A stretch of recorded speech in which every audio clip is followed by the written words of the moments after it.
That's awesome. Yeah, and it's always a crowd pleaser. Joe, Joe's very good at the craft, man. Like I love his intros too.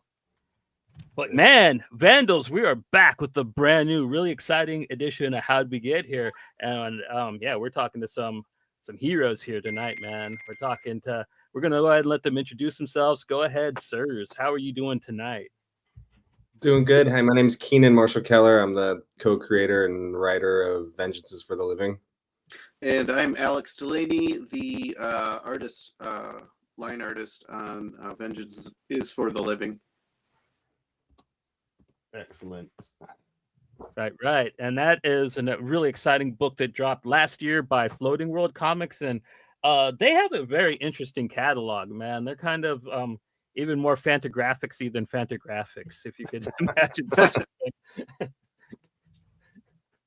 Yeah, they got lots of great titles, and like it's all over the place. It's because the publisher, Jason, his tastes are all over. He likes a lot of different things, and but he's always got really good taste. So no matter what kind of comic he puts out, it's gonna be interesting. Yeah, I think they're doing Farrell Dalrymple's new Robot Todd comic, right? I think so. Yeah, which is really exciting for me. I'm a huge fan. Love that cartoonist. So yeah, he's great. Yeah, nice dude too. That's what I hear. I really want to get him on the show, but Joe needs to read a little bit more of his stuff before we do. It's all Joe's fault. Yeah, but we don't. We are not talking about Farrell Dalrymple tonight. Like, of course, we are going to talk about Grindhouse Vengeance. God damn it, right? Like, we're talking about raining blood. Hell yeah. Mm-hmm.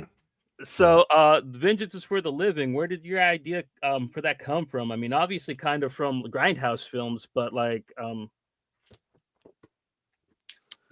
yeah, I mean, it basically it came from I just had my first and only child, my son, and I started having like a little bit more fears of like violence towards children and the reaction. Then that started just creating like really bad situations in my head that I kind of dove into. And then when I met Alex and started talking to him about collaborating, this was like one of the ideas that I gave him and he bid on. So, but yeah, I mean, I guess it's from watching, tons of 70s and 80s violent exploitative revenge movies, but it was also like the being a new father kind of triggered it, I think.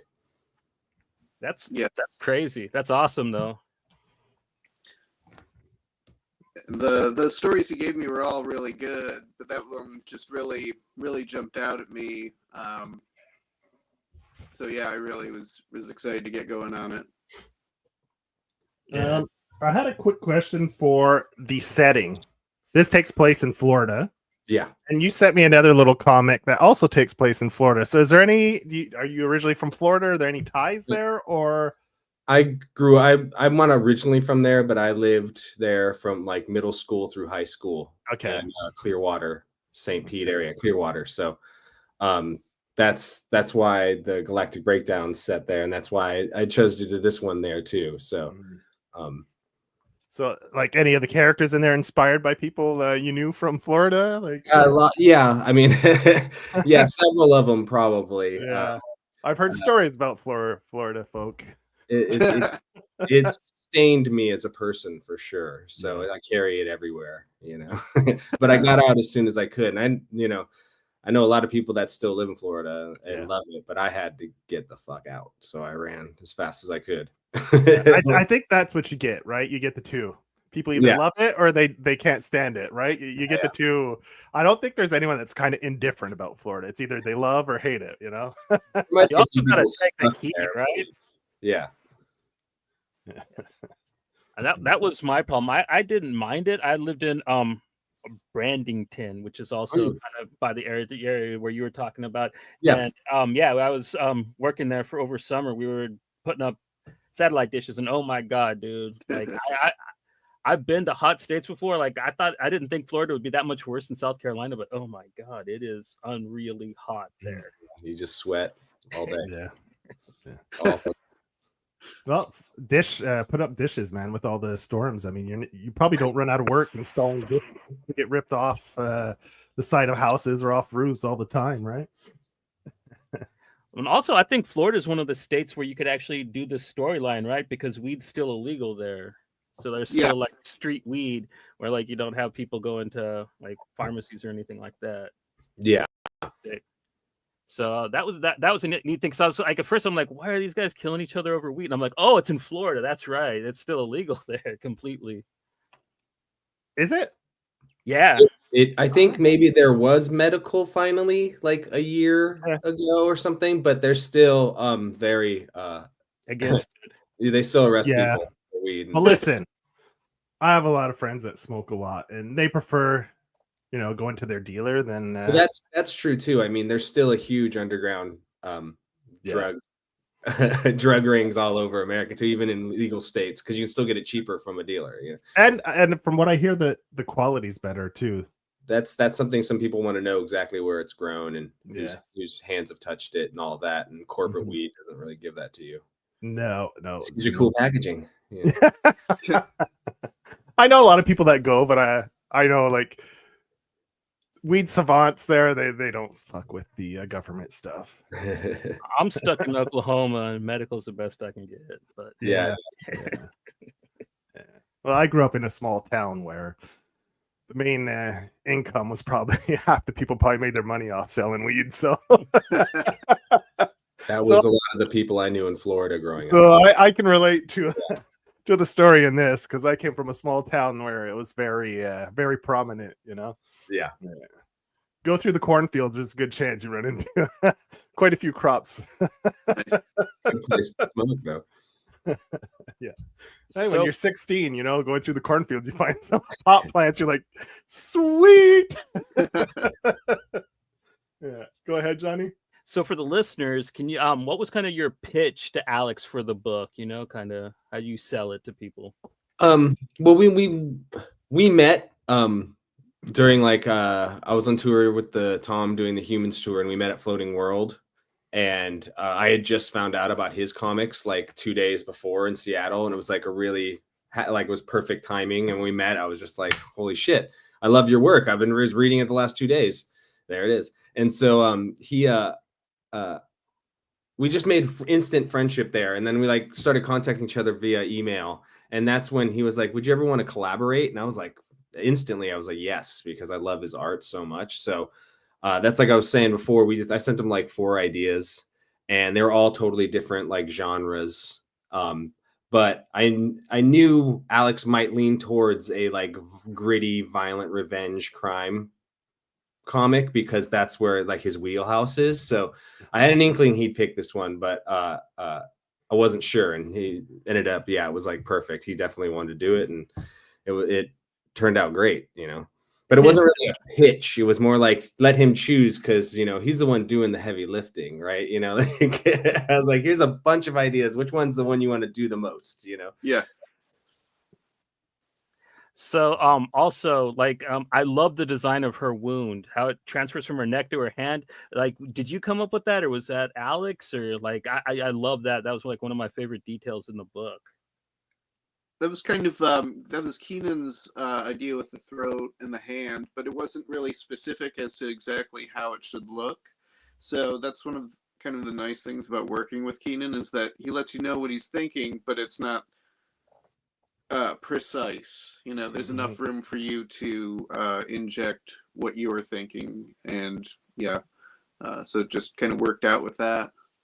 I loved when like the bandage finally comes off her hand in like issue 2, and you see like the layout of the wound when she holds it up, and I was just like, that's awesome. That's clever, dude. Yeah. Well, Alex was cursing my name for a couple times for having to have a bandage on the hand for every drawing he had to do, and like like constantly remind, oh wait, she's got a bandage on that hand, like constantly having to do that for her. So it was funny, like thank God when she finally took it off for Alex, I feel. Yeah. It did simplify the hand, though. You never draw the hand. It's just like, a few lines going back and forth to do the bandages. In the sequel, both hands will be. So you don't have to draw any hands anymore. She could have dunked it in something to solidify it like a cast and start beating people. to glue and glass, or like, just yeah, dip it in like kickboxer cement or something, let it dry, and just pummel people like clobbering time. But She was pretty close to doing that. She took a guy's eye out with her finger bone. Yeah. I mean, the Yeah. story beats are so good in this, though. I really like how you guys really tone the sentimentality in with the violence. You know what I mean? And there is like one part in this book that utterly disturbed me. The part with the husband. So I mean, like this book does get pretty creepy, but like it's really endearing. You really root for the sisters in this book. You know what I mean? Like you guys nailed like you were going for with it. Right on. Thank you. Yeah, that's totally. I mean, we're hoping to like make it character driven, even though it's like brutal, vicious, and dark humor throughout. But we wanted to make sure like you like and or rooting for the characters. That way you'll follow all the way through 4 issues and be invested. Oh, I was hooked, man. Like it was a one sit read for me. Oh, awesome. Nice. Yeah, I mean, when you're doing a story like that, you really have to go all the way, or else people will know it's phony. If they're just fishing for like genre or something like that, like we had to go real deal all the way. People can tell if it's not. Mm-hmm. Yeah. And that's why we also, oh, sorry. Yeah, I love the fact that like her throat gets injured, so she can't really scream. Yeah. Even though she would love to just let it out, but it's kind of, there's that restraint to it too, where expressively she has to be careful or else she won't be able to talk, and she has to restrain herself sometimes, but then things get just so intense that she's like, fuck it, and she starts screaming and stuff. And I love that aspect too. It's kind of emotionally and physically, you get that pain in the for the character. Like it's expressed in both ways, which is pretty good. Right on. That's what we're going for, Yeah, and I mean it's pretty brutal, right? The story of her not just losing her kids, but in the manner of losing them.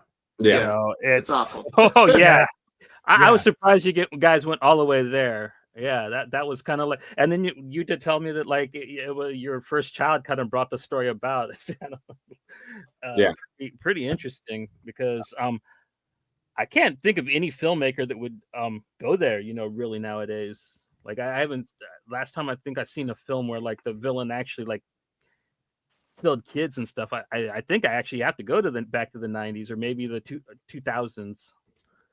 Yeah, it's a little bit of a taboo, but it's kind of it's like if you did it off screen or off panels, that make it better, So we also want to just make sure you understood where Sheila was at, like and it's supposed to be brutal and jarring, It's not definitely to be, total like fluff entertainment all the time, right? It's supposed to have that like gut-wrenching element to it. So but yeah, I mean, I can see why it might turn off somebody, but it's just that's like the basis for the whole character arc in the story. Yeah. Oh, definitely. And I mean, like for what you guys were going for, you guys are doing an outlaw comic based on like 1970s grindhouse or maybe even 80s like Death Wish 3 type films, which I'm not saying I had a problem with it at all. I really enjoyed the brutality of the comics. Like one of the things me and Joe talk about is like kind of the edge that's missing in most mainstream indie comics nowadays. There's no edge to anything. Oh yeah, well yeah, there's none. And yeah. So it was really fun to see a book like this shoved into like a Hulk comic or something. There's no like edge, it's all homogenized, so I think the last that's why people like Floating World and publishers like that are keeping shit going, and Fantagraphics and all of them, and Uncivilized, putting out interesting books. Mm-hmm. I mean, the last kind of books that kind of floated my way that were like this gnarly were like Night Business and Slasher, probably. Really? Yeah. Which also like the art and kind of the tone of the books kind of remind me of, and you guys do throw in Night Business arcade. Oh yeah, right. Yep. Which I had a lot of fun with the arcade thing. Like I was talking to Keenan about like one of the ones that really caught my eye and I thought was interesting was Dog by Joe Vigil. Yeah, which is kind of like one of the really lesser known Rebel comics. Really, most people kind of focus on the other guy's stuff. Hmm. Yeah, like I was saying, like Alex and I both gravitate way more towards Joe's stuff, and especially that comic and that series, and like we both really like that one, So that and the rest of the names were basically like I made a list of comics to reference that I thought would be fun, and then I was just like, Alex, add some, and he added some, and so it's a mixture of like our ideas, and he had to sit there and draw it. How long did this take you, Alex? I don't even want to think about it. But it was. This is only one of the spreads. There's two of them. Yeah, there's two splash. Yeah, splash spreads. Yeah, what we call a labor of love. Hey, dude, it caught my eye. I really enjoyed it. It's probably one of the highlights of the book for me. I just had to look at different machines and like, oh snap. Yeah, Johnny, right away he sent me a DM. He's like, "Oh, those arcade scenes, man." Because I think Johnny got through it before me. He read it in one night, and I read I think one issue a night. And then he was like, "Yeah, let me know when you get to those arcade scenes, you got to let me know what you think and stuff." So yeah, if you're in the know, you'll be pretty excited about it, I think. And like our friend Dean says, yeah, the paper stock is great. This book feels wonderful in your hands, man. Like it literally feels like you're reading something old. Yeah, Floating World's really good with that too. They always have like the proper aesthetic with the book along for what the theme of the story is, So like this came out really nice, With the matte finish, I love that. Yeah, that's my preferred paper stock for comics. Yeah, over gloss. You can use gloss for elements or when you need it in spot finishes and stuff. But yeah, I really like a matte. Yeah, it sticks out on the shelves now because everything's so plasticky. So yeah, it pops in the opposite way. Yeah, and that's what catches my eye nowadays, man. Honestly, yeah. And it holds the ink different, so you get more of that smell, the ink smell to it as well. So yeah. And then all your senses. Yeah, bring them back. Yeah, bring it back.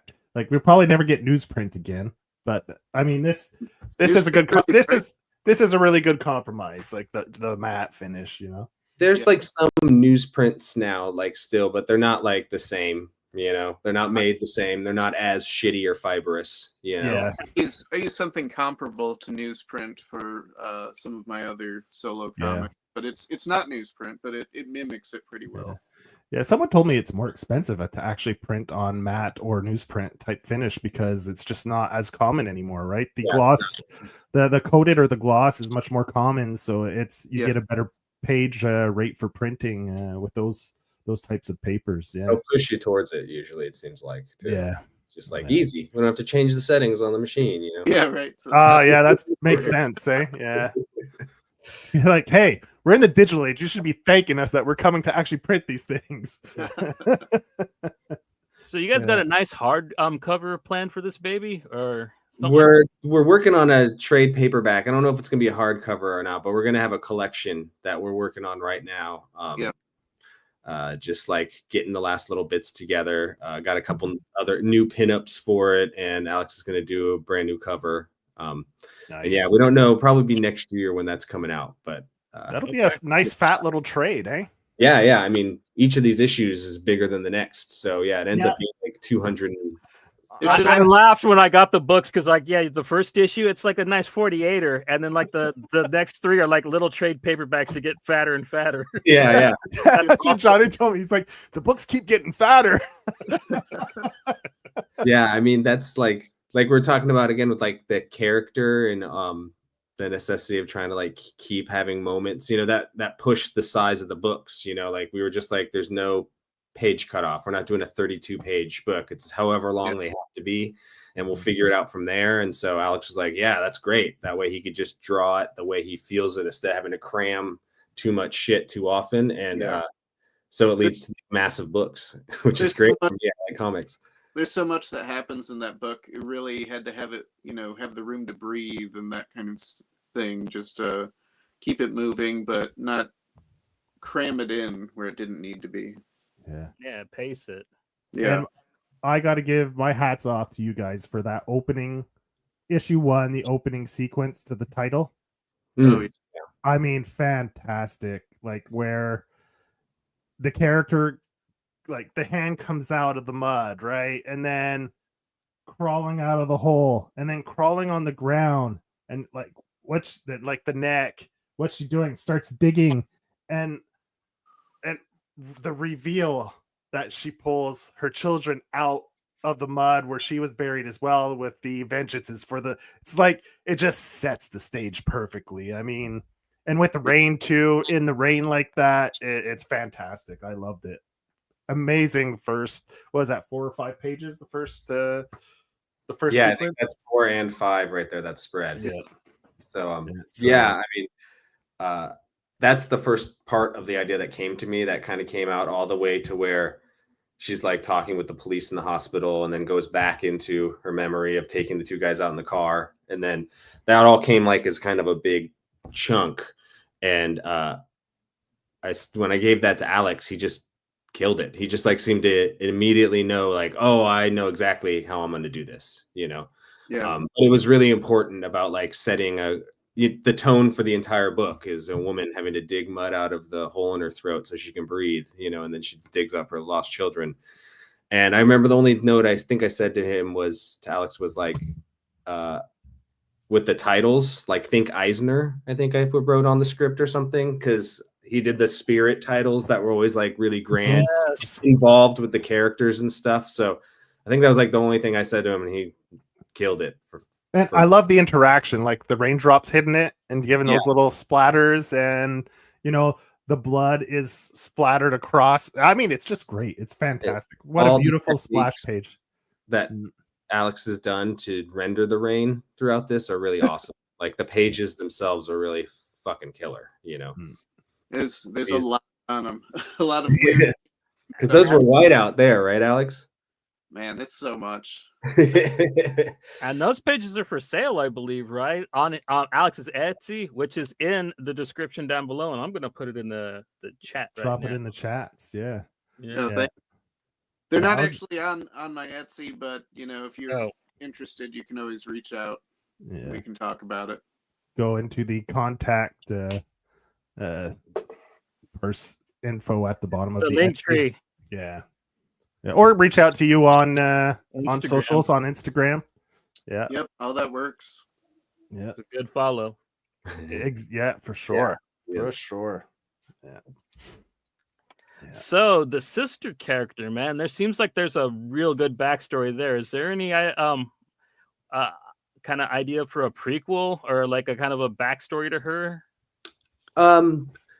There is an idea for a prequel a little bit with me and Alex, but it's not about Maureen. But yes, there is a backstory. I mean, she's an ex-soldier who is, you know, is out of the service, you know, dishonorably discharged for like assaulting a higher officer sort of thing. But like, we have a whole backstory for her, but she's not the focus of a prequel if we ever to do one, which I don't think we probably will. But we like Lawler and Reba so much that I feel like that's, if we were going to do a story of, or about, you know, prequel, it would be about how they rose, like how Lawler Mills rose to power in Tampa, Clearwater area, you know, because they're just such broken, horrible people. So we really enjoy that would take place like in the 70s, right? Kind of, or around there. It would take place in like in the 90s and early 2000s. Like it's not that long ago, you know. So yeah, it would be when Dalton's a baby, so it'd be like 20. So yeah, it'd be like 1999, I think is where I was thinking the setting would be. So yeah, lots of dog tracks and crazy shit, but. Yeah, I don't know if we're going to do that, but yeah, that would be who I would want to, and I think Alex has made that clear too. Yeah, I'd love to read the story. I think it would be really funny. Their interactions just crack me up. Yeah, I mean, they're so awful to each other. It's horrible. Especially like at the end, you're like, here's the gun, you know, like she just leaves the gun there for her. Do what you will. Yeah. Yeah. No sweat off her back, you know. She goes back if she killed herself. So yeah. But those are the two that I really like. But Maureen, it's there's a whole backstory between them. I mean, Alex even drew a picture that's them fishing with their father when they were little girls. That's really great that he posted on Instagram. I don't know if that was that in the last issue? I think that was in the last issue. I think it is at the start, maybe on the yeah, it's the first, it's the inside cover. and it's like a picture of the two Buckler sisters fishing with their dad at the fishing spot that then in the issue is where they're dropping off Georgie Porgie's corpse, you know. Yeah, I kind of drew a whole bunch of little things here and there to just really start getting the feel of the characters when we started working on the book, to just kind of get a feel about their background and their worlds and all that. So there'll be more of that kind of thing included in the book too, once we get that out, kind of putting some extra material in. Yeah, and the appearance of Maureen is fantastic too. They mention her, you know, in passing. They're talking about your sister, this and that, and then, you know, you don't see her, you just hear about her. Then correct that just that entrance is fantastic. Like that big like action movie style entrance, just kicking in the door. Yeah, and I love how you just in big Maureen. Yeah. I actually like love that drawing of her boot kicking in the door. Yeah. It's like one of my favorite drawings from It's a that. great one with the Christmas wreath on the door, you know. Yeah. Yeah, the whole, you know, she's got to make an entrance, you know, and it's right at the end of the first issue, so she's barely in it, but already armed with an assault rifle too in hand, you know, like always ready. Yep. Basically, I don't know. Is that like is that a love letter to Rambo, maybe a little bit, or that's a love letter to Florida, dog? Yeah.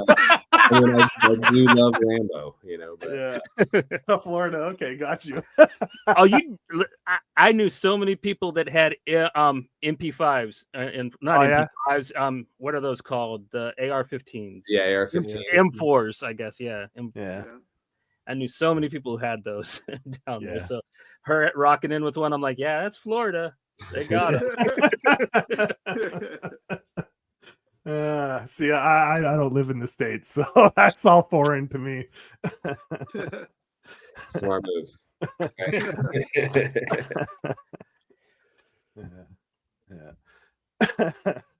And I love all these covers too.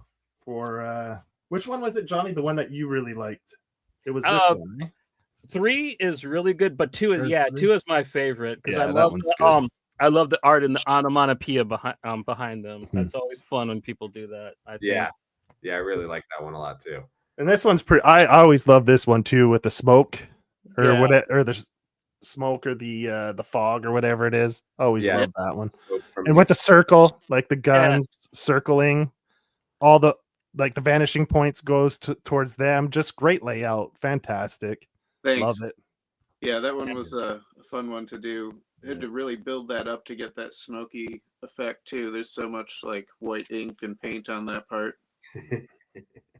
Damn. That's it. That's awesome. I'd actually probably like to watch a video of that at some point, man. Like that sounds cool. I have no idea how to like really ink with black ink. So like using white ink, it sounds like, yeah, dude, that sounds awesome. Yeah, he ended up playing with whiteout and white a lot in this comic, actually. So I've pretty much used any like white media I could find for Rain at the time, and it's all just a mix of whatever I had to use. Yeah, awesome. What's the guy's name again for the arcade? Is it Georgie Porgie? Georgie, eh? Georgie, that guy looks. You put a toque on that guy, it looks just like my cousin. Oh, really? Yeah. You put it because my cousin's going bald, so he wears a toque and he's got the big beard and stuff. So he wears a toque all the time. I was like, damn, that looks just like Rick, man. Nice. I love that character too. Based on Binmara? No, not Georgie Porgie. That's Bam Bam, one of the bad guys. He's the one that wears like all the blue and has the red handkerchief. Georgie Porgie is just kind of like an amalgamation of like fucking burnout dudes, kind of. And just that look. I've known several like toasted guys who were like big, bald with beards. So yeah, he looks like Doc from The Humans, kind of. Yeah, a little bit. He does, eh? Yeah, I can see that a little. A similar look. Yeah. But yeah, he's not based on any real person. Although I did grow up with a kid that everybody called Georgie Porgie, and that's where that name stuck in my head. So, Alex, did you try to talk Keenan out of that final sequence the storm sequence? Did you try to work around that so you wouldn't have to draw rain anymore, or how did you keep your sanity during this book with all the rain scenes in it? You know, at a certain point, it just becomes like your friend, and you're like, here we are.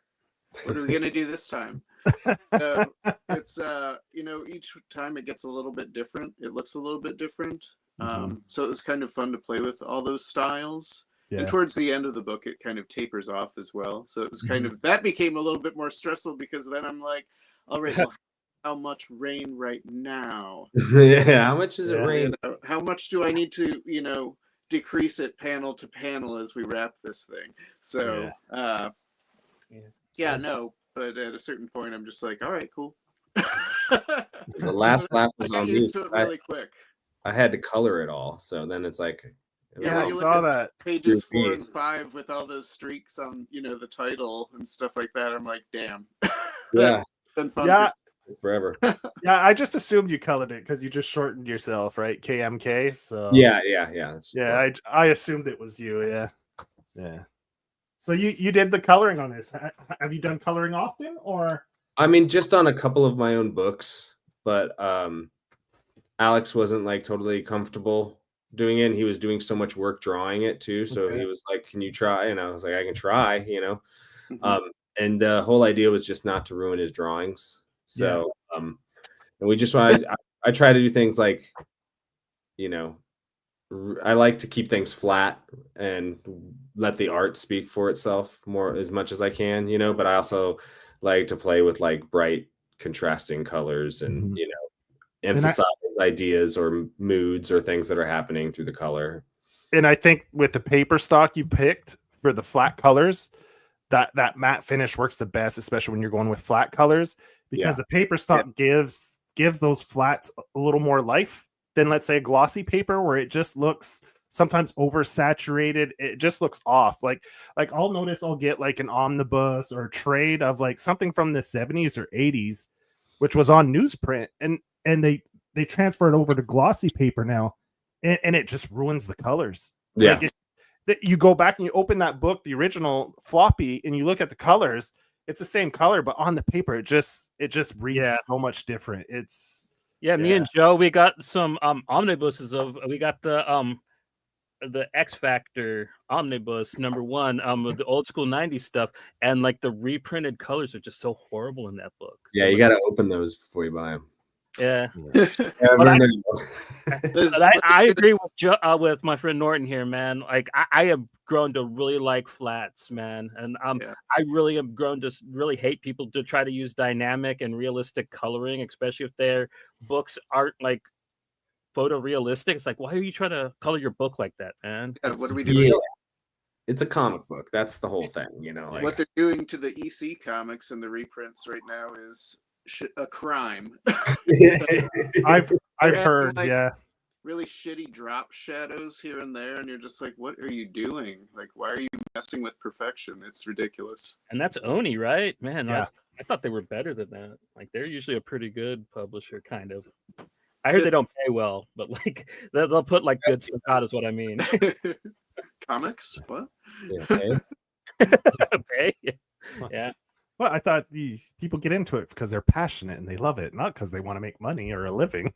I mean, yeah. You know, it's like, don't use that as an excuse, please. Well, I mean, I honestly think you guys should pitch this movie to independent filmmakers, man. I think that this would make it like Shudder original. Like, well, you know, I don't know if you have their email or their mailing address, but there's one person in particular. I don't know if you guys have contacts for anyone who produces, but I'd send it over. I'd send these copies over to Jeremy Saulnier. I think this would be right in his wheelhouse, like Blue Ruin and Green Room. I mean, yeah. I think that guy would probably do your book justice. I mean, I think he has that kind of style and that kind of storytelling where it's bleak. Yeah. He does do very bleak. Yeah. And when it comes to the action, I mean, graphic and gory as well, right? So yeah. I mean, we're open to fucking anybody. Come at us with offers, please. You know. Yeah. Well, you have a very cinematic style. It's very enjoyable. Like in both your projects that I've read so far. Like I've only read Humans in this, but I am definitely I kind of lost track of you. I didn't know you'd been working this whole time, man. I feel bad. I'm a bad fan. It's takes a long time for comics to come out, so that's all. You're doing the work. It takes a while, so there'll be hiatuses, But I also do like my own independent stuff that I draw too. But Yeah. Same with Alex. He does his own stuff that he writes and draws. Yeah. You guys worked on another project with Tom as well. Reduktober? Yeah, Radu. Yeah, what was that? We were just like making fun of Inktober, and we decided to do. It was just a reaction to it. Yeah, it was just like fucking around. And Radu's this character from a series of films called Subspecies that were out in the 90s, and he's like this ridiculous vampire who's got really long fingers, and he's super dramatic. It's just like, and the movies aren't very good, but like Alex and I both knew them. We started joking, and they're like Radu-tober, and then we started drawing it, and then James and Tom jumped in on it too, because Tom was like, "What is this?" And then like was like, "Oh my god!" and made a couple of the best ones actually. His Mad Magazine, Radu. The Mad cover, it's great. I love that. Yeah. But yeah, it was just kind of like a joke that went way too far and long. Like a whole month was drawing Radus. It really caught on too, though. People really enjoyed it. Yeah, sometimes those are the best projects, right? That just spur of the moment. You're in the moment, and it just catches fire, right? Full Moon ripped me off. They reposted somebody else's work that's the exact Radu-tober thing I did. Instead of ragu, I did Radu sauce, and it was like a can, and like wrote all this funny shit on, and they did the exact same thing, just a different image. Like they just redid my idea and posted it a year later. It must have been good. They were thinking they're trying to get this Radu-tober off the ground, but yeah. I mean, people are shameless, right? They'll rip anything off if they think they can, pass it off. And if they made money off Radu-tober, I would be stunned. No, but I just mean like a clever idea, like people are like, oh yeah, I came up with that, No. If anybody can make money, I mean, the guy who makes the movies can't make money off of Radu anymore. So I don't know. And it makes sense that he would know who you are, because like they used Ben Mara's art at the beginning of that last Puppet Master movie. So Yep. So like they probably would, kind of know. I mean, I think didn't he respond to you, Alex, or something? The dude Ted Nicolau. That's at one point. Or somebody told me that he's aware of Radu-tober and thinks it's cool. I think that's what it was. Somebody wrote me who did an interview with him. I think that's like when we stopped. I mean, we stopped doing it completely. Yeah. now we're done. It's not cool. Do you guys still have copies of that available, or is it pretty much sold out? I think I have a couple. Got a few. Yeah, I have a couple. Somebody can hit me up if you want one. Yeah, if people want to get a hold of that, they can hit either one of you up. Okay. Yeah, it's just me, Alex, Tom, and James Callahan. Yeah, I've still got some Radu drawings. And that's like a regular comic, like a 28 pager or smaller. It's just a zine. It's just a bunch of drawings. Just an art project. Let me see if I got it right here. Yeah, because I know it's written zine on it, so I was just wondering if it was like maybe a 16-page, 20-page thing, or there's a good amount of pages there. Yeah, I'm not sure how many it is. Yeah, I guess I'm out of them, so I don't think you're out of them. I have like 4 in my stuff from Permanent Damage I haven't unpacked yet. So hit me up. I think I have 4 left. So I just don't have one in here.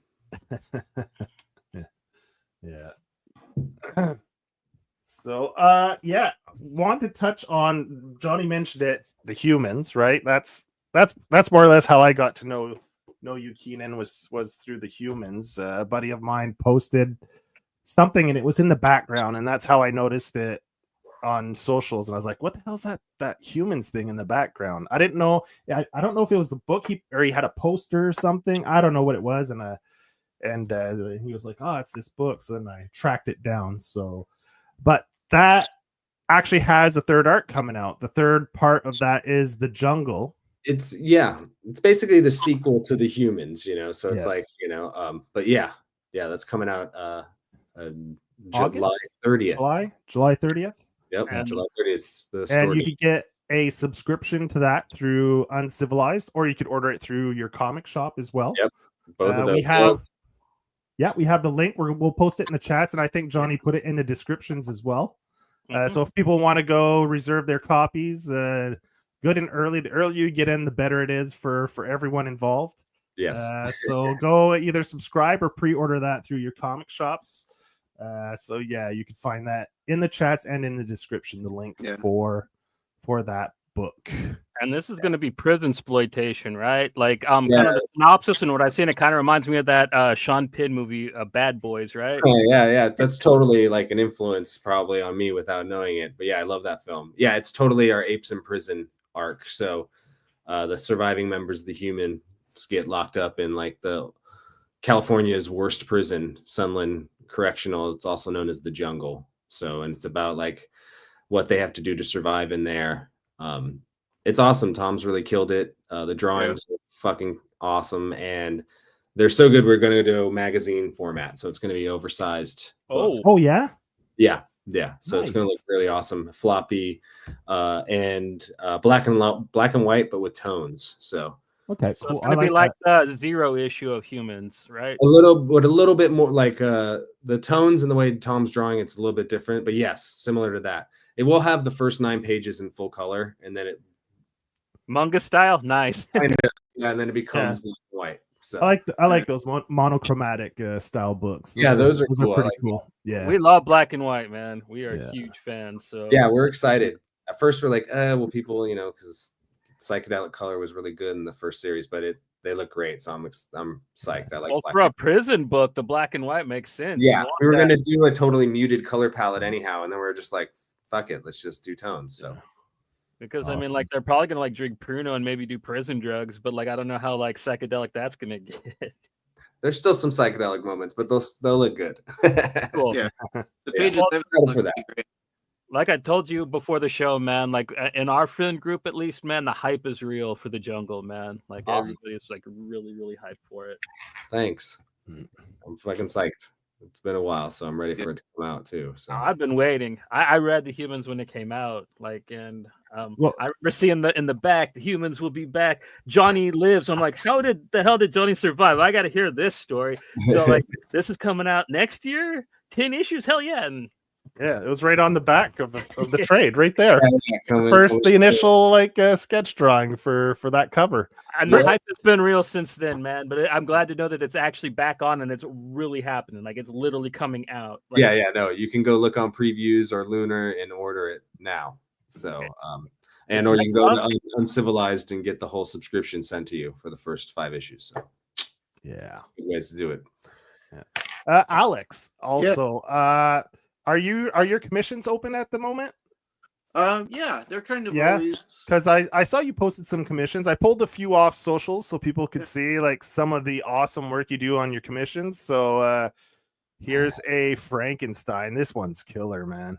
Thanks. Love that. I tried to take the kind of original classic Frank image and then do my own thing to it. Nice. Yeah. Then we have RoboCop. I mean, come on. Dead or alive, creep, you're coming with me. Yeah, that was a lot of fun to do. Those are one of those things you don't like ever have a chance to really draw. Yeah. Unless somebody's like, hey, I would like that. And I'm like, I would like to draw that. So yeah. And if they brought back a RoboCop series, they got to get you on that. Look at that. That's awesome. I would consider it. Yeah. Yeah.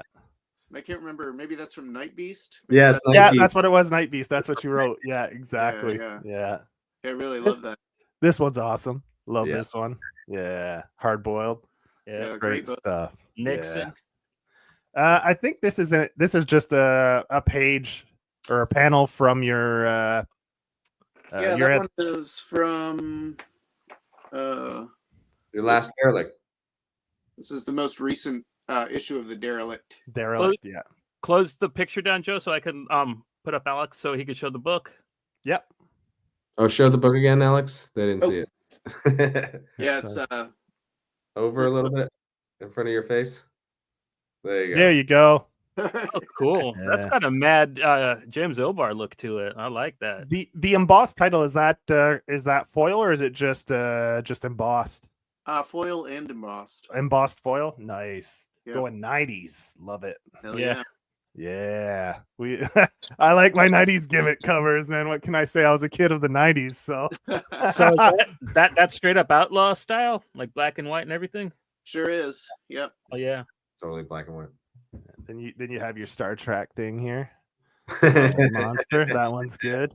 Yeah, I tried to get into Star Trek, but I never have the time to sit down and watch them. Yeah. But I can watch a couple here and there, and Yeah. it's like, man, I love that character. Yeah.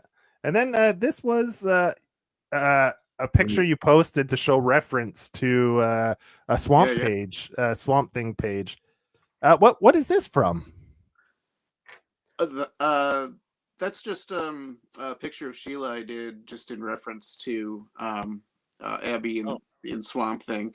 So just kind of an homage to that. Nice.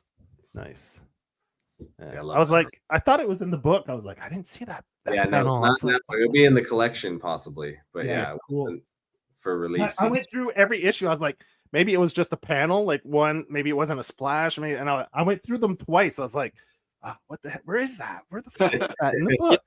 The one I was like, damn it, you got me. It's a killer panel, man. Like the rainwork, once again, beautiful in that, man. Yeah. Thanks. Yeah, it's good stuff. So yeah, how would people reach you for commissions? Just through your Etsy or through socials? Socials is great. Alex Delaney art at Gmail is great. What do you charge? What's that? How much for like a page? Oh, it all varies, but those are all conversations we can have. Yeah, because something like this, I mean, there's a lot of details in there. That'd probably Yeah, he drew like all three evil robots from all three movies. Exactly. Awesome. That'd probably be on the higher end, and maybe just a portrait. Well, I mean, you put a lot of detail in them, so I mean, like a portrait. Like, look at that. There's a lot. Look at that Frankenstein too. I mean, there's so much detail in it. I mean, he looks seriously pissed off too. I like that about him. Like, he looks overly annoyed, eh? That the eyes, man. He looks like, dude, get the fuck out of my way. I'm gonna throw you. He's ready to snap. Or snap some necks, one or the other. So if people want to get the beautiful commissions done by Alex, you could reach him on socials. Yeah, and you post a lot of other stuff on there too, so you're a good follow on socials for people that want to see what you're up to. And I try to be engaged, but you know, not overly, I guess, but try to just put interesting stuff instead of just like, look at this, or here's a line, what's that? Yeah, you did a few progression things too, which is cool, like the progression of a page. So I kind of like to pull back the curtain on a few things here and there when I can, show for the process of doing a page or a panel or something like that. Do you guys got anything else in the fire between the two of you that we could look forward to? I mean, like, I know you might not be able to tell us much, but like, is there like anything in the fire with you two? Like next up projects kind of thing? Yeah. For me, I'm working on finishing the original stories to The Derelict and Other Side of Town. I'm also working on a war comic. Oh. And that's kind of going to be in the vein of old, like, fighting Marines and that kind of thing. So you get a couple stories to each one. Okay. So yeah, we'll see how that goes. Like an old issue of Star Spangled Comics or something like that. Yeah, totally. Just sort of like an anthology comic.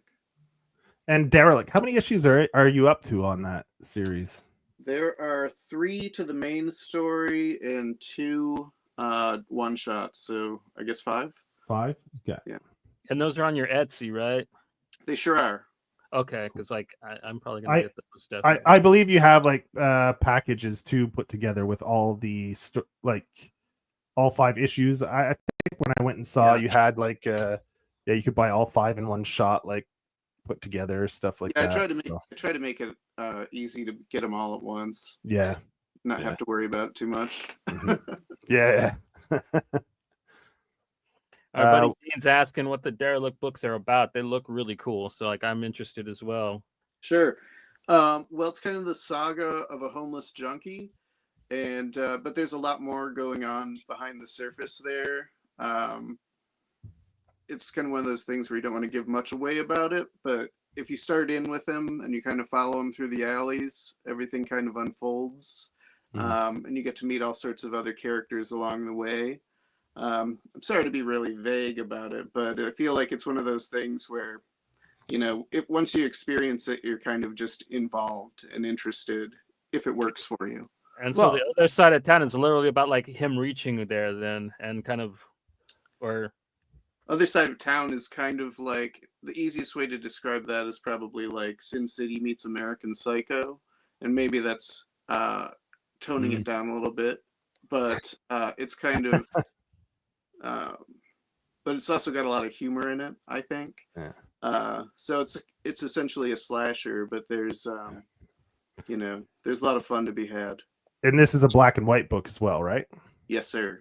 Yeah. So to help you sell your book, I'm just going to throw this back up because this is an interior page from it. And I mean, look at that. I mean, that's an interior page. That's not a cover, folks. Interior page. Look at the details on that. It's amazing. I would just say to anybody that's interested in the Derelict, like if you hit it's pitch black humor, like is rare how funny it is and how deeply disturbingly funny at the same time. Yeah. Yeah, if that's intriguing, you should definitely get them all because they're really like I look forward to his comics more than anybody else's when they come out because I always in for a treat. They're always like a joy to read and look at. So yeah. Fucking awesome. Blast. So you can find those on the Etsy if you guys want to pick those up. Go on Alex's Etsy. We put it in the description. We posted it in the chats, so you can just hit those links in the chats. There is something else that it's too late to promote now, but it just went by recently. Is something you're involved with, Keenan? Oh yeah. This just went by a few weeks ago, right? How did that go? That went really good. Alex came down for that, so that was fun. Sweet. Yeah, it's great. Sorry, Alex. There's always a couple people who from out of town that come in, which makes it really much more special and fun for me putting it together and shit. But it's just a laid back comics fest that I put together. Yeah. And there's a 7th edition, I believe. That's a 7 there. That's the 7th one at that location at Permanent Records Roadhouse in LA. I've done one in Portland and one in Laguna Hills and one in San Francisco as well. So I've actually done 10 of them, but that's the 7th of the LA one. Cool. And so it went well. So you're planning probably to do it again next year then? Yeah, I'll do it again next year. This is the first time we didn't have music involved. It's usually like a bands and comics thing. Oh, cool. But so I don't know if I'm going to go back to music or not because this one went really smooth without bands. So just a logistics, It's just a lot more with the bands. It's a lot to handle. I really wanted to do the thing where bring crowds together, but it also doesn't seem to work so well. So, but the show itself though is doing good. It's just like a kind of low key, easygoing con for creators have been doing it for a while that have like interesting tastes and subject matter of work and pushing boundaries and ideas, so like a true Comic-Con, like no, just comic creators doing like almost like an outlaw Comic-Con, right? Like kind of it's just like independent creators coming together. And it's I curate the whole thing, so it's like I'm the one that lets people in or out, but it's a small little con, so I want to keep it, certain quality of creators, and it's really great. It's curated really well. Yeah, so just to let people know, if you're gonna piss anyone off, don't piss off Keenan because he holds the axe. So if you want to come back, just don't piss Keenan off. It's not like such a big show that people need to be dying to get into it either. It's like I just want to do something in where I live to support comics. So that's all I'm trying to do. And where are you at? I live outside of Los Angeles. I mean, I live in Los Angeles, but it's called Shadow Hills. Okay, and that's where the con is? No, the con is actually in Glassell Park. So I used to live right by it for years, but now I just moved. So yeah, but it's in Glassell Park, California.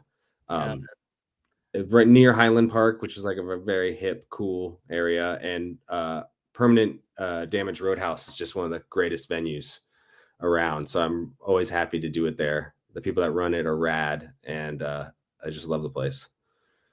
It's the LA's only bar record store venue. So Nice.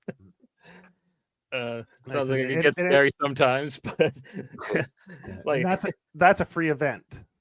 yes. It's in the past we charged at the door when I had bands, but without bands I can just do donation if you want at the door. So okay, that's cool. And you just all got your own little tables, kind of, and you just kind of walk around and buy your stuff and talk to you for a little bit. Yeah. It's just inside the bar and outside in the back. There's tables everywhere, and it's just easy. What kind of books do you sell in the back? I was actually out back. There you John Ryan's books selling are. The derelict in the back. Out by the dumpster, kid. By the dumpster. I was just about to say that. You beat me to it. But yeah, like I just checked, and the derelict package is $40. People, that is a steal. You said that's 8 comics around? 5, I believe. No, 5. Oh, because you have the 3 issues plus the 2 other side of town. Yeah, so it's 5. Yeah. 5. Okay, that's still a great deal for indie But comics. there's a couple that are combo issues, like the 3rd issues for both are in a flip book, and then there's 2 issues A that flip have book. a double. So each comic you get is pretty big. What's a great price? Because with you boutique guys, I've kind of come to expect, between $5 to $8 an issue, and it's well deserved in my opinion. Like, yeah, it ain't cheap to make comics. No, especially since you guys are self-publishing them pretty much, not like even crowdfunding them or anything. Which I think you guys probably could make bank crowdfunding too. I might do that with the next project. We'll see. I did it once before with issue 3 on the derelict and other side of town. And that we have friends that live by it, and we have friends that like did it a couple times and are like, fuck it, I'm just putting my books out. I'm eating the cost because like I have a fan base anyways. Yeah. Well, it's because you got the pressure of like fulfillment, right? You have to get all those books out, and if you don't use a fulfillment company or something, that means that's all up to you. Packing all those boxes, bringing them down to the post office. I know a lot of people find it a real pain in the ass. So yeah, it is. I did 2 of them. It sucks, like that. But it's like part of it. I've been sending my shit everywhere. My whole that's DIY. Yeah. Like going to the post office too much. Then knowing your name. Exactly. But yeah, like, what are you gonna do? But it does suck. Kickstarters are and crowdfunders. That the other one, like they can end up being a double-edged sword too, where you don't get enough to cover your shipping or something, and you end up losing out. So yeah, it's just a rough thing. You got to know what you're doing when you're going into it. Yeah, it's tough too. I might be doing another one too next year, but I don't know if I have to see how things go. Yeah. So that's kind of work. Yeah.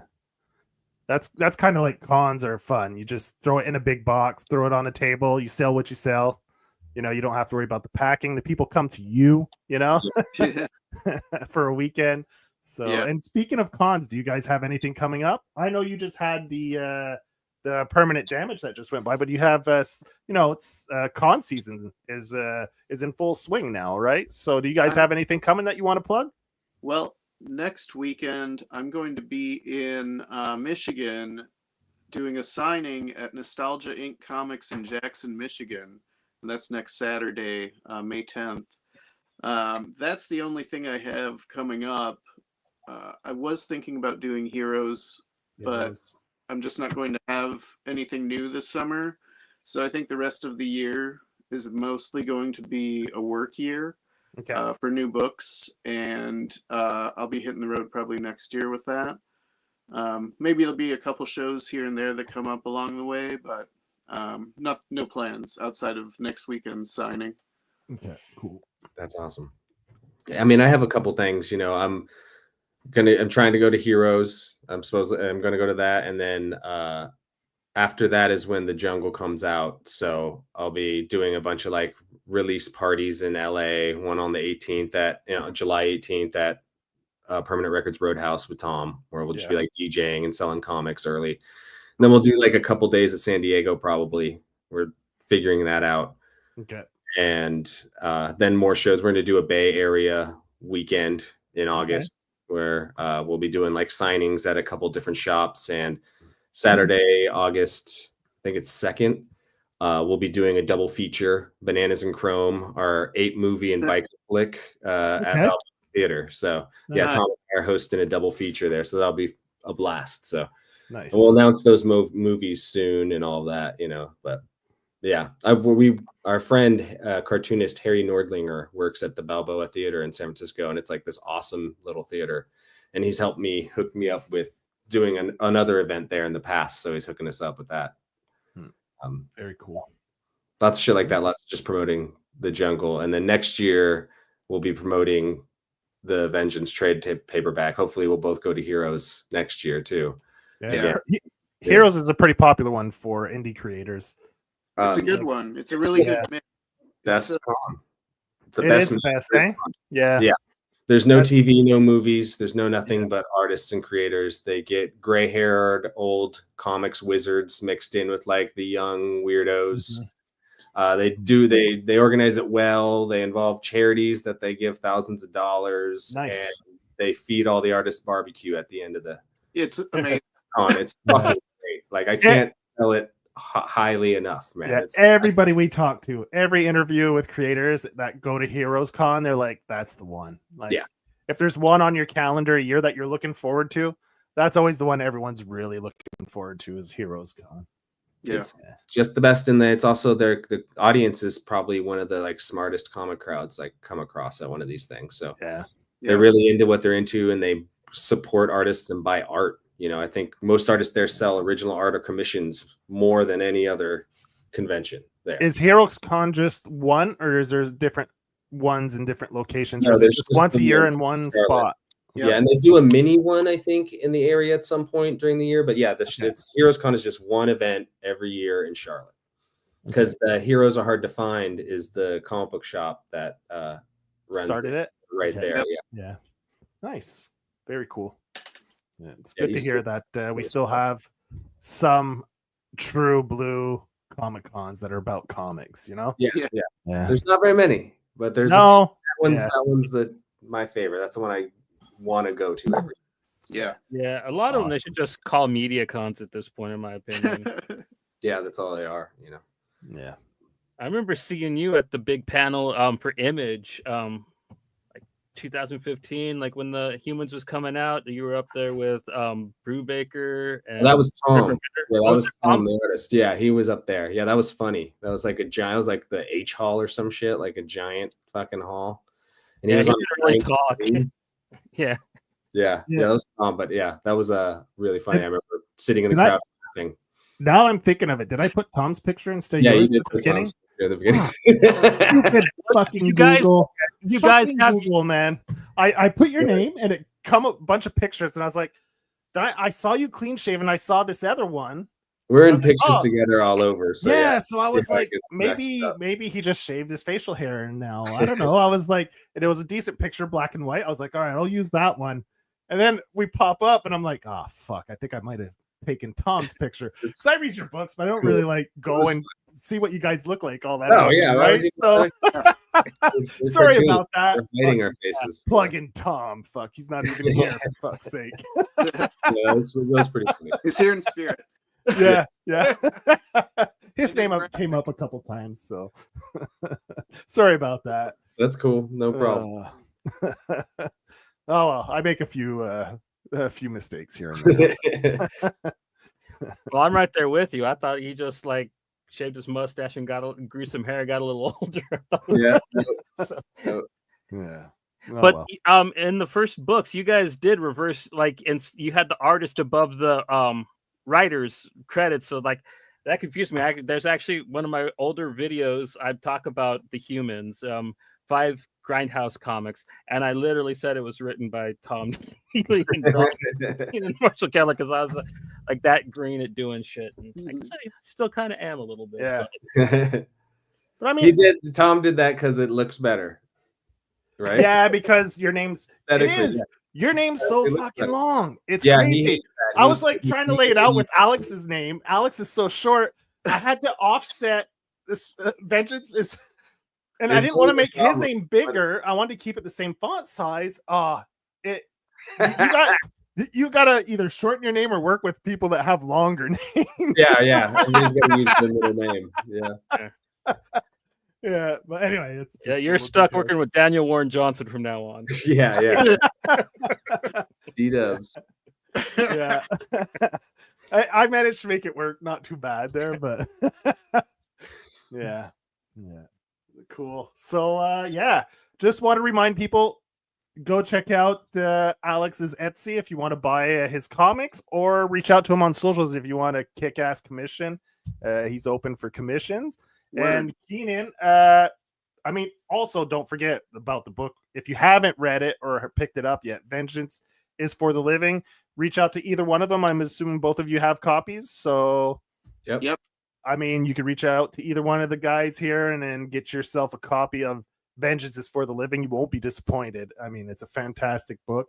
And Keenan has another book coming out this summer, The Jungle, which is a follow-up or a spin-off or sequel to The Humans, whichever way you want to put it. Like Johnny said, it's a prison exploitation book this time around because the boys, they got picked up by the pigs. Now they're in jail. So I kind of really hope you keep going. I want to see what other kind of exploitations you can work in. I really want to see the religious exploitation, like Johnny becomes a monk or something. That's already in this one, so there's a Christian cult. So wait till you get a little bit of that. So if anyone wants to get their hands on any of this stuff we just mentioned, go in the description. The links are there, or if you're watching, we dropped them in the chats too, so you can hit those links to reserve the books coming out in July, or pick up the books that are already out from both Alex and Keenan. Yeah. Right. Thanks, guys. Yeah, thank you. So, Joe, I forget, what are we doing next? Tuesday would be the 6th. We have Max Hoven coming on to promote his Kickstarter and talk about the work he's done previously. And then on next Saturday, we'll have Rot Steak will be on talking about Everything is Super. Oh, cool. Yeah, I haven't read that. Seen it around. It looks cool. Yeah, it's pretty fun. Yeah, you'll enjoy it. It's right. Yeah, it's got your guys' sense of humor. It's raunchy and fun. Raunchy around the edges, Yeah, Okay, it's good stuff. Yeah, so that's what we got coming up next week. So yeah, it'll be fun. Yeah, cool. So see you guys Tuesday. I really want to thank Alex and Keenan one last time for being here because, like we said, we're huge ass fans. So thank you so much.